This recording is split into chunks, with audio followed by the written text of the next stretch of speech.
यांचा काय प्रॉब्लेम आहे? त्यांचं म्हणणं असं आहे की तुमचं सिलेंडर आहे, 150 मीटरच्या आत आहे. तुम्ही म्हटलं हे रूल्स अँड रेग्युलेशन फक्त मलाच लागू होतात, बाकी त्यांना लागू नाही होता. पुढे शोरमावाला आहे, फ्रँकीवाला आहे, 2 वडापाववाले आहे, सर्वांचे सिलेंडर चालतात, सर्वांचे 2-2 सिलेंडर चालतात. नाही, मी बोलते दादा, मी एवढं 2 वर्षापासून सलग केलंय. नवरात्रीला बंद, दिवाळीला बंद, गणपतीला बंद. असं होऊ शकत नाही. या रस्त्यावर कोण पैसे नाही घेत दादा.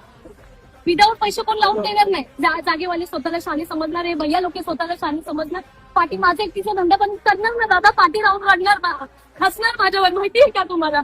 हा, हे बघा, हे गुटखा विकणार आहे. हा, हे इथं बघा, इथं बघा, इथे 2 नंबरचे धंदे करणारे लोक बसतात. इथे सगळे पेवडे लोक बसतात. मी याच्यात येऊन धंदा केलाय दादा. 300 रुपये घेतात माझ्याकडून रोज. गेला नाही घेतात दादा, बरोबर घेऊन. हा, मी म्हटलं माझी ऐपत नाही तेवढी द्यायची, तरी घेतात. महापालिकेवाले बोलतात सर्वांनी जातात, पोलिसांचे जातात, केडीएमसीचे जातात, सर्वांचे जातात. आणि सर्व येऊन मला विचारतात रात्रीची तुला परमिशन भेटली आहे का इथे? एक काम करतात, तुझी गाडी इथे लावून टाकली. कारण माझं म्हणणं काय, ह्या लोकांना, हे भैया लोकांना, अपंग म्हणून यांना टपरी भेटते ना, मला इथे टपरी टाकून द्या दादा. टपरीच टाकतो ना सर.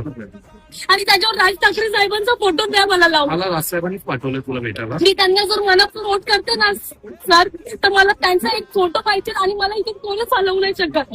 मला साहेबांनीच पाठवलं, त्याचं काय प्रॉब्लेम झाला बघून घे म्हणून साहेबांनी मला सकाळी पाठवलं. तू गाडी टाका, बाकी मी बघतो. मी ह्याच्यात एक पॉइंट आउट करू शकते दादा. आणि परवा जाऊन वॉर्ड ऑफिसरला भेटलेलो. ते बोलले की रोज जेसीपी घेऊन फिरेल मी, रोज सर्वांच्या धंदे बंद करायला. हा, तर ऐका ना, इलेक्शनचं टाइम संपला, मी जेसीपी घेऊन फिरतो. आता माझ्याकडे व्हिडिओ एक प्रूफ आहे. काल आली व्हिडिओ काढून गेली, आज आली व्हिडिओ काढून, सर्वांचे धंदे चालू. आणि मी तुम्हाला लिहून देते, माझ्याकडून लिहून घ्या, गॅरंटी सांगते.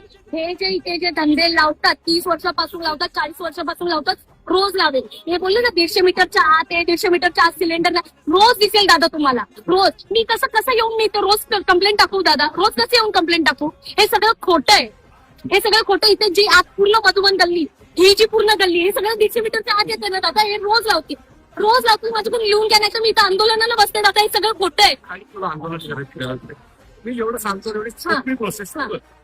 तुझी एक टपरी बनव, टपरी लाव, उद्यापासून रोज धंदा करायचा. काही अडचण नाही, राहू द्या. टीम आहेच.